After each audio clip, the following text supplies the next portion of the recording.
서울 신촌 세브란스 병원에서 불이 나 환자와 의료진 등 300여 명이 긴급 대피했습니다. 다행히 인명피해는 없었지만 최근 크고 작은 병원 화재가 이어지면서 시민들의 불안감이 커지고 있습니다. 서울 북부지검 이문정 검사가 검찰 성추행 사건 진상조사단장인 조희진 검사장이 사퇴하지 않을 경우 이르면 모레 폭언의 증거가 담긴 기록을 공개하겠다고 밝혔습니다. 임 검사는 과거 자신이 성폭력 의혹을 제기하자 조 검사장이 폭언을 했고 이를 모두 남겨놨다고 밝혔습니다. 평창올림픽 모의 개회식이 잠시 뒤에 시작됩니다. 조직위원회는 자원봉사자와 주민 등 2만여 명을 초청했습니다. 외식비가 23개월 만에 가장 큰 폭으로 올랐습니다. 특히 짜장면, 김밥, 설렁탕 등 서민 음식 가격이 많이 올랐습니다. 문재인 대통령이 트럼프 대통령에게 북미 대화 가능성을 직접 타진했습니다. 트럼프 대통령은 별다른 반응을 보이지 않은 것으로 알려졌습니다. 두 정상은 또 평창 이후에 관해서도 논의했습니다. 가스의 비자금 조성 사실을 알고도 제대로 수사하지 않았다는 혐의로 고발된 정호영 전 BBK 특검이 검찰에 소환됐습니다. 정 전 특검은 오해를 바로잡겠다고 밝혔습니다. 감사하는 마음을 가지면 우리 뇌가 실제로 바뀐다는 사실이 의학적으로 증명됐습니다. 반대로 누군가를 원망하면 몸이 스트레스를 받는 상태로 바뀌는 것으로 확인됐습니다.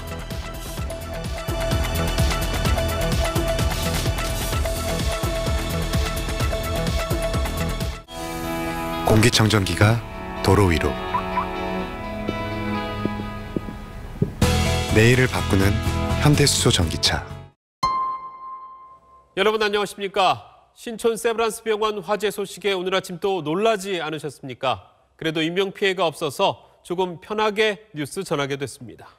네, 불은 본관 건물 3층에서 시작돼 번져나갔지만 환자와 의료진 300여 명은 모두 신속히 대피했습니다.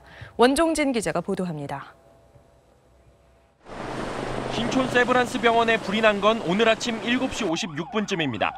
소방당국은 병원 본관 건물 3층 식당과 천장에서 불이 시작돼 환기구를 타고 5번 게이트 쪽으로 번진 것으로 추정하고 있습니다. 불이 난 병원 본관 3층 쪽입니다. 유리창 곳곳이 깨져 있고 천장도 무너져 내렸습니다. 불길과 함께 연기가 퍼지면서 위층 병실에 있던 환자와 보호자 등 모두 300여 명이 긴급 대피했습니다. 옥상으로 대피한 사람들 가운데 환자 2명은 소방 헬기로 구조되기도 했습니다. 그래서 지침이 좀 났죠. 올라왔어요. 3층에서 그랬는데 6층으로 금방 올라오더라고요. 대피 과정에서 8명이 연기를 들이마셨지만 큰 부상은 아닌 것으로 파악됐습니다. 소방당국은 화재 발생 8분 만에 현장에 도착했습니다. 하지만 불길이 잡히지 않자 8시 11분 관할 소방서 인력을 총동원하는 대응 1단계를 발령했고 8시 45분엔 주변 2개에서 5개 소방력까지 동원하는 대응 2단계를 발령했습니다. 불은 2시간 만인 9시 59분 완전히 꺼졌고 대피했던 환자들은 모두 병실로 돌아왔습니다. 경찰과 소방당국은 화재 현장이 정리되는 대로 정밀 감식을 벌여 정확한 화재 원인을 조사할 예정입니다. SBS 원종진입니다. 오늘은 방화벽과 스프링클러가 정상 작동했고 병원 측의 초기 대응도 나쁘지 않았습니다. 기본을 지키면 참사는 얼마든지 막을 수 있다는 것도 확인했습니다. 물론 병원에서 최근에 왜 이렇게 자꾸 불이 나는 건지는 철저히 조사해야겠죠. 이어서 안상우 기자입니다. 불이 난 천장은 형체를 알아볼 수 없게 무너져 있고 그 주변은 시커멓게 그을려 있습니다. 자칫 대형 참사로 이어질 수 있는 상황이었지만 이번엔 대처가 달랐습니다. 병원 측은 불이 나자 화재 현장에 가까이 있는 1병동 환자들을 반대편 2병동으로 급히 대피시켰고 피난 계단을 통해 건물 밖으로 빠져나오게 했습니다. 1라인, 2라인 이렇게 돼 있습니다. 그래서 한 곳에서 문제가 생기면 다른 병동으로 이렇게 옮겨가게 돼 있습니다. 특히 불길이 샜던 5번 게이트에선 스프링클러와 방화문이 제대로 작동해 피해가 확대되는 것을 막을 수 있었습니다. 화재 직후 방화문이 닫히면서 출입구에서 건물 안쪽으로 유독가스가 들어가는 것을 막을 수 있었습니다. 화는 피했지만 환자와 가족들은 불안감을 쉽게 떨치지 못했습니다. 비상으로 가라고 간 데가 엉뚱한 데로 갔다는 거죠. 거기 좀 아마 불이 좀 더 크게 났으면 다 죽었을 거예요. 거기 엄청 많았으니까 그쪽으로 간 사람들이. 일주일 남짓한 기간 동안 3차례나 병원에서 불이 나면서 시민들은 다시 한번 놀란 가슴을 쓸어내렸습니다. SBS 안상호입니다. 검찰 성추행 사건 진상조사단장인 조희진 검사장에게 이문정 검사가 사퇴를 요구했죠. 사퇴하지 않으면 과거 폭언 증거를 공개하겠다고 압박했는데 조 단장은 수사 결과로 보여주겠다고 말했습니다. 류란 기자가 보도합니다. 이문정 검사는 지난 2016년 의정부지검 근무 당시 과거 자신이 상관으로부터 겪은 성폭력 경험을 폭로했다가 조희진 당시 의정부지검장으로부터 폭언을 들었다고 주장했습니다. 조희진 진상조사단장이 임 검사의 폭로글에 대해 명예훼손이다, 징계가 내려갈 테니 준비하라, 조직과 어울리지 못하니 나가라, 정신병원 치료받으라고 폭언했다는 겁니다. 임 검사는 이후 증거를 남기려 검사장 권유를 병가 사유로 적어 부장검사 등 결재를 받아 상담 치료를 받았고 관련 기록을 보관 중인 것으로 알려졌습니다. 또 당시 조 단장과의 대화 등을 수백 페이지에 달하는 비망록에 남겼다며 조 단장이 교체되지 않을 경우 다음 주 검찰 내부 게시판에 관련 증거를 공개해 공개 투쟁에 나서겠다고 압박했습니다. 이에 대해 조 단장은 수사 결과로 보여주겠다며 사퇴 의사가 없음을 분명히 했습니다. 서지현 검사 측도 진상조사단장 불씨는 섣부르다는 입장입니다. 임 검사가 조 단장에 대한 공개 투쟁에 나설 경우 진상조사단의 신뢰성을 둘러싼 논란이 불가피할 것으로 보입니다. SBS 유란입니다.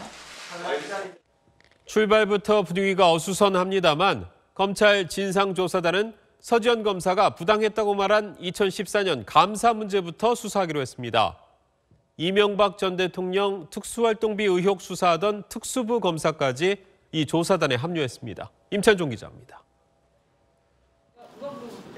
검찰 성추행 사건 진상조사단은 서울 고검으로부터 수원지검 여주지청에 대한 사무감사 자료를 넘겨받았습니다. 서지현 검사에 대한 2014년 사무감사가 부당했는지 조사하기 위해서입니다. 서 검사는 2014년 사무감사에서 수십 건을 지적받았는데 부당했다며 이로 인해 검찰총장 경고를 받았고 통영지청 발령으로 이어지는 불이익을 받았다고 주장했습니다. 이미 고소기간이 지난 2010년 성추행에 대해선 진상조사만 가능할 뿐 징계나 기소가 불가능하기 때문에 상대적으로 빠르게 입증할 수 있고 관련자 징계나 기소도 가능한 사무감사 의혹에 대해서부터 진상조사단이 수사에 착수한 것으로 보입니다. 진상조사단은 우선 당시 사무감사 자료와 서 검사가 공개한 소명서 등을 비교 분석한 뒤 서 검사가 원할 경우 서 검사를 소환해 조사할 방침입니다.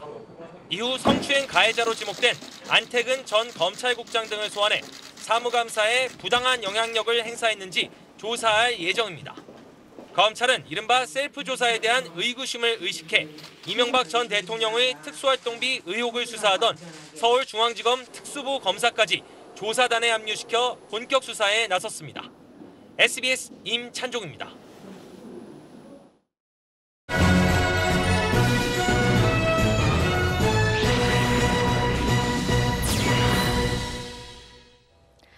네, 평창올림픽 개막이 6일 앞으로 다가왔죠. 조금 전엔 개회식 리허설도 시작됐습니다. 그런데 문제는 대관령의 칼바람입니다. 평창 조직위는 리허설을 하면서 방한과 교통 대책을 집중 점검하고 있습니다. 먼저 하성룡 기자입니다.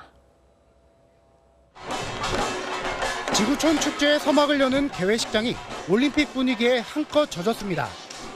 평창 조직위가 초청한 관중들은 모의 개회식 3시간 전부터 올림픽 스타디움으로 몰려들었습니다. 입장권 가격이 최고 150만 원이나 되는 개회식을 무료로 미리 볼 수 있다는 기대감에 2만 명이 운집했습니다. 놓치고 싶지 않은 기회여서 아이들에게 이거를 경험해보고 또 이제 보게 해주는 게 되게 뜻깊은 경험이 될 것 같아서 이렇게 오게 됐습니다. 조직위는 교통과 방한 대책을 꼼꼼히 점검하고 있습니다. 개회식 당일에는 3만 5천 명이 입장할 것으로 예상돼 실제 개회식과 똑같이 대낮부터 교통을 통제했습니다. KTX역과 환승 주차장엔 셔틀버스 100여 대를 투입해 관중 수송을 도왔습니다. 현재 이곳의 기온은 보시는 것처럼 영하 10도로 정말 추운데요. 개회식이 열리는 9일 밤에는 영하 12도, 체감 기온은 영하 20도까지 떨어질 전망입니다. 강추위에 대비해 담요와 핫팩으로 중무장한 입장객들이 지붕이 없는 개회식장에서 대관령 칼바람을 견딜 수 있을지도 집중 점검 대상입니다. 평창 조직위는 관중석 뒤쪽에 방풍막과 난방 쉼터를 추가로 설치했는데 실질적인 효과에 촉각을 곤두세우고 있습니다. 조직위는 사실상 마지막 점검인 이번 리허설을 통해 보완점을 찾아 완벽한 개회식 방안을 마련할 계획입니다. SBS 하성노입니다. 북한 예술단 공연 관람 신청이 오늘 마감됐습니다. 15만 명 넘게 신청해서 서울 공연의 경쟁률은 468대 1에 이를 정도입니다. 북한 측은 남한 노래를 공연에 많이 포함했다고 전해왔습니다. 김수영 기자입니다. 오늘 정오에 마감된 북한 삼지연 관현악단 공연 관람 신청에 15만 6천여 명이 몰렸습니다.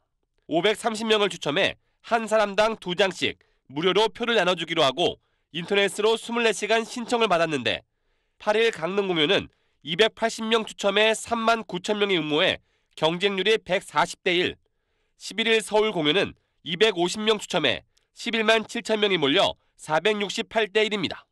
추첨 결과는 오는 6일 발표됩니다. 이와 별도로 정부는 각계각층의 추천을 받아 사회적 약자와 실향민 등을 초대하기로 했습니다. 평소 공연 관람 기회가 제한되는 사회적인 약자 계층, 실향민, 이상가족, 사회 각계 인사 등 총 1,100여 명이고요. 공연 내용도 조금씩 윤곽이 드러나고 있습니다. 북한은 어젯밤 공연에 우리 측 노래가 많이 포함돼 있다고 통보했습니다. 자칫 이번 공연이 북한 체제 선전의 도구로 악용될 수 있다는 우려를 의식한 걸로 보입니다. 공연 명칭도 우리 측이 제안한 평창 동계올림픽 패럴림픽 성공기원 삼지연 관현악단 특별 공연으로 하는데 북한도 동의했습니다. 공연을 위한 북측 선발대는 모레 5일, 본지는 이튿날인 6일 경의선 육로로 내려올 예정입니다. SBS 김수영입니다. 어젯밤 한미 정상 간 통화에서 문재인 대통령이 펜스 부통령의 방한을 언급했습니다. 미국 부통령 오는 김에 북한과 대화하는 거 어떠냐고 떠본 것 같은데 트럼프 대통령은 별다른 반응을 보이지 않았습니다. 이 소식은 남승모 기자입니다. 어젯밤 한미 정상통화는 평창올림픽 협력차 이뤄졌지만 핵심은 한반도 해법 논의였습니다. 문재인 대통령은 평창을 계기로 열린 남북대화가 한반도 평화정착에 기여하길 희망한다며 특히 펜스 부통령의 방안이 중요한 전기가 될 수 있길 바란다고 말했습니다. 대화를 직접 거론하진 않았지만 북미 대화를 고려해보라는 메시지입니다. 트럼프 대통령은 별다른 반응을 보이지 않았습니다. 두 정상의 대화는 평창 이후로 이어졌습니다. 트럼프 대통령은 올림픽까진 평화 모드지만 그 이후 상황은 모르는 것 아니냐고 물었고 문 대통령은 남북 관계도 개선되고 북한도 전례 없는 모습이라는 점을 설명한 걸로 알려졌습니다. 비핵화 실마리조차 잡히지 않은 상황에서 평창 이후에 관한 미국의 경계심이 읽히는 대목입니다. 실제 백악관은 두 정상이 북한 인권 개선에 대해 서로의 책임을 강조했다며 대화보다 제재 압박에 방점을 두기도 했습니다. 평창올림픽에 트럼프 대통령 가족이 오는 문제는 양국 협의가 계속 진행 중인 걸로 전해졌습니다. SBS 남승모입니다. 또 미국 정부가 발간한 보고서를 봐도 북미 대화가 쉬울 것 같지는 않습니다. 미국은 북한이 핵무기를 쓰고도 생존할 수 있는 시나리오는 없다고 경고했습니다. 워싱턴에서 정하석 특파원입니다. 트럼프 정부 들어 처음 발간된 미 국방부의 핵태세 검토 보고서입니다. 북한을 심각한 안보 위협으로 간주하고 북한의 어떤 공격도 그 끝은 김정은 정권의 종말이라고 경고했습니다. 또 김정은 정권이 핵무기를 사용하고도 생존할 수 있는 어떤 시나리오도 없다고 강조했습니다. 이와 함께 저강도 핵무기 개발 계획을 보고서에 새로 넣었습니다. 핵무기 통제와 핵 군축을 강조한 전 오바마 정부와는 달리 힘의 우위를 통한 억지력 강화를 강조했다는 평가입니다. 트럼프 대통령은 탈북자 8명을 백악관으로 초청했습니다. 사흘 전 국정연설, 어젯밤 문재인 대통령과의 통화에 이어 이번 주에만 3번째 북한 인권에 대한 비판을 이어갔습니다. 북한이 올림픽 참가와 남북 대화로 정상국가 흉내를 내고 있지만 핵으로 미국을 위협하고 인권을 탄압하는 불량 국가라는 사실은 바뀐 게 없다는 말을 하고 싶은 것으로 보입니다. So it's a very tricky situation. We're going to find out how it goes, but We think the Olympics will go very nicely, and after that, who knows? 이견 없는 보편적 가치인 인권 문제를 제기함으로써 북한 정권을 고립시키고 국제사회의 대북 압박 공조를 더욱 단단하게 만들겠다는 게 트럼프 대통령의 의도로 읽힙니다. 워싱턴에서 SBS 정화석입니다. 네, 이런 가운데 북한은 평창올림픽 개막 전날 대규모 열병식, 즉 군사 퍼레이드 개최를 사실상 공식화했습니다. 우리 보고는 국군의 날 행사 취소하라면 하겠냐고 반문하기도 했는데 당국 발표가 아니라 개인 논평 형식을 취한 게 눈에 띕니다. 유성재 기자가 분석했습니다. 북한 노동신문은 오늘자 논평에서 오는 2월 8일에 군창건 70주년을 성대히 기념하게 된다며 대규모 열병식 행사를 예고했습니다. 노동신문 논평은 먼저 세계 어느 나라나 자기 군대 창건일을 기념하는 건 하나의 관례이자 초보적 상식이라며 건군절 기념행사에 대해 누구도 시비할 권리가 없다고 주장했습니다. 자신들이 10월 10일 당창건 기념일에 중요 행사가 있으니 남측에 10월 1일 국군의 날 행사를 하지 말라고 하면 그만둘 거냐고 반문하기도 했습니다. 그러면서 남측은 건군절 기념행사를 시비할 것이 아니라 한반도 주변에 핵항모 전단을 집결시키며 긴장을 높이고 있는 미국의 행동을 문제시하라며 화살을 돌렸습니다. 열병식 행사는 예정대로 진행하겠다고 사실상 공식하면서 개인 논평 형식을 취했다는 것은 결국 현재 대화 분위기를 그런 감안한 수위 조절이라고 볼 수 있겠습니다. 앞서 미국의 소리방송은 위성사진 분석을 통해 이번 열병식이 15만 명이 동원됐던 지난해 4월 김일성 105회 생일 기념행사와 비슷한 규모라고 예측했습니다. SBS 유성재입니다. BBK 사건 수사를 맡았던 정호영 전 특별검사가 오늘 검찰에 불려나왔습니다. 다스 관련 수사를 제대로 하지 않았다고 고발됐었죠. 오해를 바로 잡겠다는 정 전 특검의 논리가 검찰에 통했을까요? 박원경 기자가 보도합니다. 피의자 신분으로 검찰에 출석한 정호영 전 특검은 특검 당시 결론은 문제가 없었다고 주장했습니다. 오해가 있는 부분이 있다면 이번 기회에 적극적으로 바로잡을 생각을 가지고 있습니다. 당시에 내렸던 결론은 문제가 없다라고 여전히 생각을 하시는 건가요? 정호영 전 BBK 특별검사팀은 지난 2008년 2월 다스가 회사 차원의 비자금을 조성했다는 취지의 진술을 확보했습니다. 다스 격리 직원 손모 씨가 비자금 조성에 김성우 사장과 권모 전무, 격리 직원 조모 씨가 가담했다고 진술한 겁니다. 그러나 김성우 사장 등은 120억 원대 회사 돈을 빼돌린 건 조 씨 개인 범행이라고 반박했고 특검팀은 조 씨 개인 범죄로 결론 내렸습니다. 참여연대는 정 전 특검이 당시 비자금 120억 원을 발견하고도 제대로 수사하지 않았다며 특수 직무유기 혐의로 검찰에 고발했습니다. 검찰은 특검 당시 수사 기록과 특검보 등 관련자 진술을 토대로 정 전 특검을 상대로 사건 처리의 적절성을 추궁하고 있습니다. 검찰은 정 전 특검을 돌려보냈다가 한 차례 더 부르는 방안도 검토하고 있습니다. SBS 박원경입니다. 국내 주요 기업의 70%는 영어 인증 시험인 토익 성적을 지원자의 평가 자료로 삼고 있습니다. 7급 공무원 시험도 영어 시험을 토익 700점 이상 제출로 바꿨습니다. 이처럼 토익은 한 해 200만 명이 응시하는 취업 준비생의 필수 스펙이 됐는데요. 국내 독점 대행사가 응시생의 절박함을 이용해 토익 갑질을 부린다는 청와대 국민청원이 등장했습니다. 무슨 사연인지 박찬근 기자가 취재했습니다. 현재 토익 시험의 기본 응시료는 44,500원입니다. 취업준비생에겐 적지 않은 가격인데 이마저도 시험 한 달 전에 접수할 때 가격이고 더 늦으면 특별 접수란 명목으로 10%를 더 내야 합니다. 접수 시기를 나눠 추가 이익을 취한다는 불만이 나옵니다. 한 10번 내외로 보고 있거든요. 확실히 부담이 된다고 봅니다. 토익 성적 발표 시기도 논란입니다. 토익 시험은 매달 2번 치러지는데 전 회차의 성적은 다음 회차 시험이 치러진 뒤에야 발표됩니다. 2월 11일에 본 시험 성적을 다음 시험일 이틀 뒤인 27일에나 알 수 있는 겁니다. 응시생들은 목표한 점수를 얻었는지 알 수 없기에 어쩔 수 없이 또 시험을 접수할 수밖에 없습니다. 불안해서 또 시험을 보게 되고 상술 같은 느낌도 있고. 토익 시행사는 응시생의 편의를 위해 시험 횟수를 늘리면서 생긴 일이라면서도 접수 기간에 따라 응시료를 차등한 이유에 대해선 애매한 답을 내놨습니다. 접수기간 끝나니까 그러다 보니까 이제 추가적인 이제 재반 비용이 들어가니까. 그 재반 비용이 어떤 건지 디테일한 건 자세히 몰라서.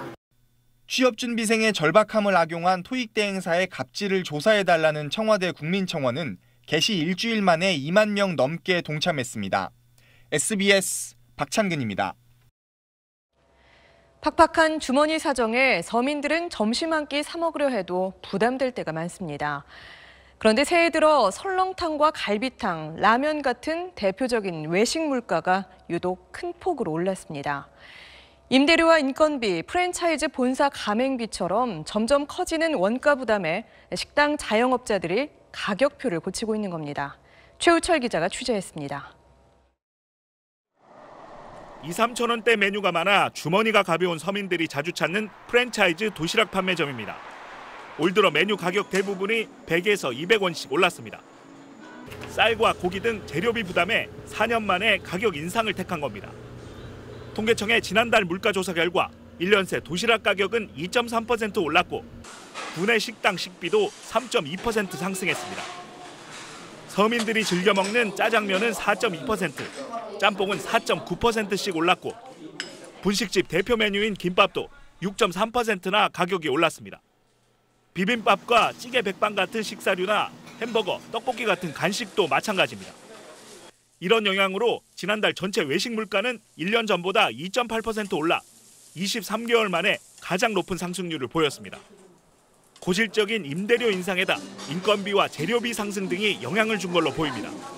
임대비하고요, 시급 이거 때문에 아마 점포들을 다 잡으려면 임대비부터 잡아야 돼. 정부는 외식 물가 상승에 최저임금 인상이 미친 영향은 크지 않다고 평가했지만 신경은 어느 때보다 곤두서 있습니다. SBS 최우철입니다. 네, 이렇게 원가 부담으로 외식비가 오르고 있지만 정작 프랜차이즈 가맹점주들은 남는 게 없다고 하소연합니다. 한 햄버거 프랜차이즈 가맹점주들은 본사가 약속한 것보다 훨씬 많은 돈을 받아가서 문을 닫게 됐다며 소송에 나섰습니다. 먼저 정혜경 기자가 보도합니다. 서울에 있는 이 토니버거 점포는 개업 1년여 만에 문을 닫았습니다. 매출은 높았지만 영업이익이 점차 줄어들다 아예 적자로 돌아선 겁니다. 그래서 5천 정도 판매를 했어요. 되게 힘들게 했는데 통장에 자꾸 돈이 안 남아요. 이상하다 그러면 연락이 잘 안 돼요. 가맹점주들이 모여 영업이익이 왜 계속 감소하는지 따져봤습니다. 창업 설명회에선 본사에 내야 하는 각종 품목 비용이 매출의 45% 정도라고 했는데 계산해본 결과 60% 가까운 곳도 많았습니다. 실제로 빵이나 감자 같은 일부 원재료의 납품가는 직거래에 비해 30% 이상, 본사가 구매를 권유한 자동 주문기기는 시가보다 3배 이상 비싸게 주고 사야 했습니다. 해당 업무를 담당했던 전 본사 직원은 가맹점주들에게는 이런 내용을 비밀로 했다고 말합니다. 지난해 9월부터는 본사가 자금난을 겪으면서 가맹점 물품 공급마저 끊었고 피해 보상은커녕 다른 곳에 투자하라고 부추기기까지 했습니다. 나는 뭐 단돈 지금 10원도 여기 더 투자할 수가 없다. 그랬더니 주류 대출을 받아서 그렇게 좀 해라. 본사는 일부 가맹점주들의 운영 미숙으로 손실이 컸을 뿐이라며 이들을 속인 건 아니라고 해명했습니다. 점주들은 본사를 공정거래위원회에 제소하고 사기 혐의로 경찰에 고소했습니다. SBS 정혜경입니다. 프랜차이즈는 본사의 경영 능력과 물류 시스템, 또 가맹점의 운영이 중요합니다. 하지만 가맹점 모집에만 혈안이 된 일부 본사의 잘못된 영업 방식이 반복되면서 이처럼 가맹점들이 문제를 제기하고 나선 겁니다. 이어서 정경윤 기자가 보도합니다. 이 가맹점주는 2016년 토니버거 본사에서 열린 사업 설명회에 참석했습니다. 단순한 호기심이 확신으로 바뀐 건 본사의 광고 계획을 듣고 난 뒤였습니다. 차를 갖다가 내세울 정도면은 재무조도 괜찮고 우리가 그 회사에 대해서 세세히 따져볼 수가 없잖아요. 연예인 얼굴 들어오면은 일단은 사기꾼은 아니다라는 생각을 들죠. 하지만 약속했던 TV 광고는 진행되지 않았습니다. 본사가 물류 비용으로 수익의 60%를 가져가면서 경영난에 시달렸고 2달 전 결국 영업을 중단했습니다. 가맹점주들은 기존 매장이 속속 폐점하는 와중에도 본사는 신규 매장을 열었다고 말합니다. 새로 생기는 매장들한테는 이제 획기적인 신메뉴로 살아보려고 하니까 조금만 참아줘라. 이제 신메뉴라고 나온 게 그냥 원래 있던 햄버거에 베이컨을 한 장 얹었어요. 토니버거 대표는 카페베네를 창업해 한때 프랜차이즈 업계의 신화로 불렸지만 이후 블랙스미스 등의 브랜드에서 실패를 거듭했습니다. 노하우가 탄탄하지 않은 그런 브랜드들이 그래서 가맹점 수취의 목적으로만 프로젝트성으로 출점을 공격적으로 하면서 쉽게 생겨났다가 쉽게 사라지는 그런 문제들이 생기는 것 같습니다. 지난 한 해 폐업한 프랜차이즈 본부는 900여 곳. 가맹점주들은 본사가 확실한 사업 계획 없이 가맹점을 끌어모으고 실패에 따른 피해를 떠넘기고 있다며 본사의 경영 방식에 정면으로 맞서고 있습니다. SBS 정경윤입니다.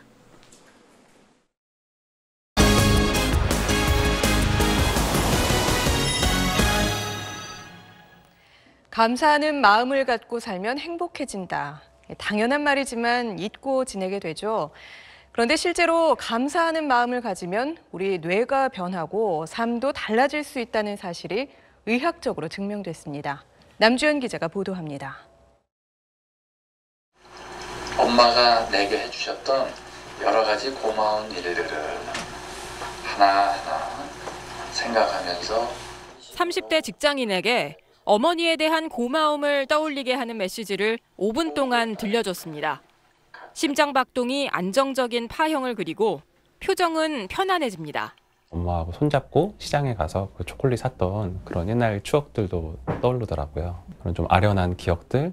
잠시 뒤 자책하고 원망하라는 메시지를 들려줬더니 서서히 표정이 굳어집니다.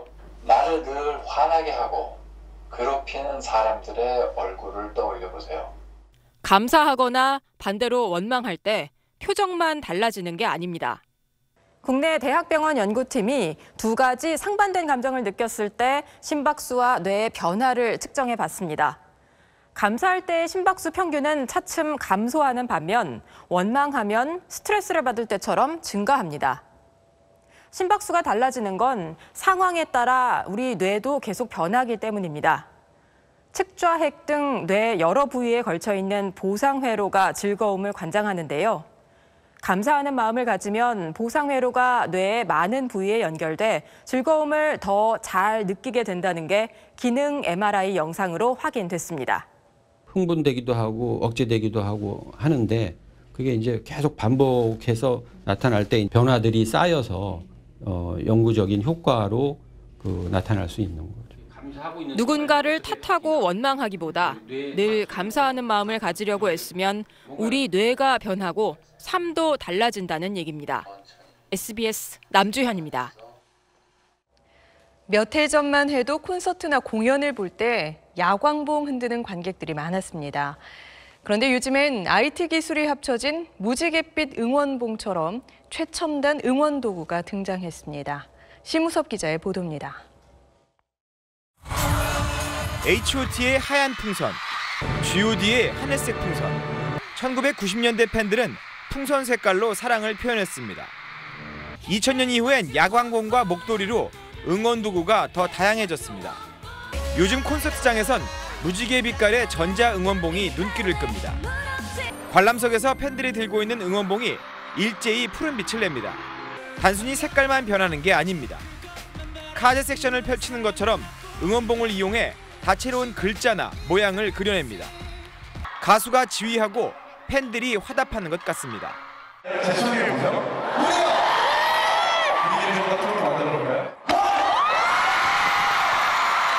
IT 기술과 예술이 만나 팬들은 이제 공연을 보는 관객에서 공연 연출의 일부로 참여하는 셈입니다.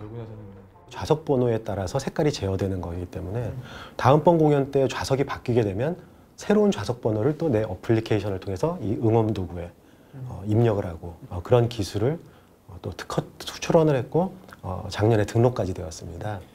멋진 공연 연출은 환영할 일이지만 공연장에서 응원봉이 필수품처럼 여겨지는 분위기 때문에 팬들의 부담만 는다는 지적도 동시에 나옵니다. SBS 심우섭입니다.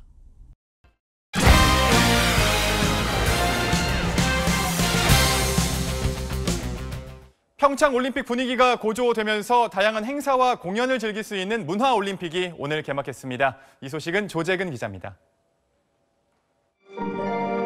강원도의 자연과 강릉 단오제를 모티브로 창작된 평창 문화올림픽 테마 공연입니다. 인간의 탐욕을 비판하고 자연과의 조화, 평화의 메시지를 담았습니다. 객석과 무대가 구분 없이 설치돼 더 실감나는 공연을 감상할 수 있습니다. 평창올림픽 개막에 앞서 강원도의 문화올림픽이 먼저 막을 올렸습니다. 직접 느끼고 보고 시각적인 부분에 좀 더 집중함으로써 그런 과정 속에서 대한민국을 느끼고 체험할 수 있는 그런 프로그램으로 준비를 했습니다. 올림픽 개최지 주변 모든 곳이 축제의 무대가 되고 작품의 전시 공간이 됩니다. 전통과 현대, 즐길거리와 볼거리, 먹거리가 다양한 장소에서 펼쳐집니다.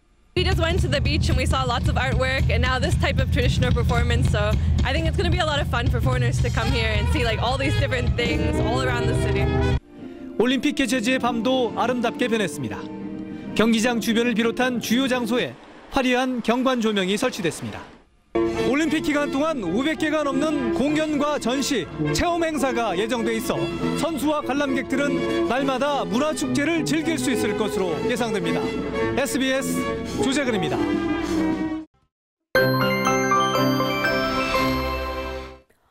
입춘을 하루 앞두고 공기가 얼음장처럼 차가워졌습니다. 내일 아침은 오늘보다 훨씬 더 추워지겠는데요. 전국 대부분 지방으로 한파특보가 확대 강화되면서 내일 서울의 아침 기온은 영하 13도, 대구 한령 영하 21도까지 떨어지겠고 낮에도 서울의 기온이 영하 5도 안팎에 머물겠습니다.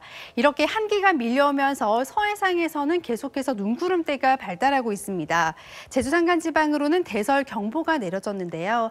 내일까지 이 지역은 최고 40cm 안팎의 많은 눈이 오겠고 호남 지방은 3에서 8cm, 충남 서해안 지방은 1에서 5cm 안팎의 눈이 올 것으로 보입니다. 내일 그 밖의 지방은 맑은 가운데 찬바람이 강하게 불겠습니다. 이에 따라서 체감 온도는 훨씬 더 내려가겠습니다. 동해안 지방으로는 내일도 메마른 날씨가 이어지겠습니다. 한파는 다음 주 중반까지 꽤 길게 이어지겠습니다. 날씨였습니다. 마음 상태에 따라서 뇌가 긍정적으로도 또 부정적으로도 변한다는 소식 전했습니다. 대개 사람은 감사하는 마음은 쉽게 잊고 원망은 오래 간직하는데 이러면 결국 자기 손해가 되겠네요. 이제부터는 거꾸로 감사하는 마음을 오래 간직하도록 해야겠습니다. 여러분 감사합니다. 뉴스 마치겠습니다.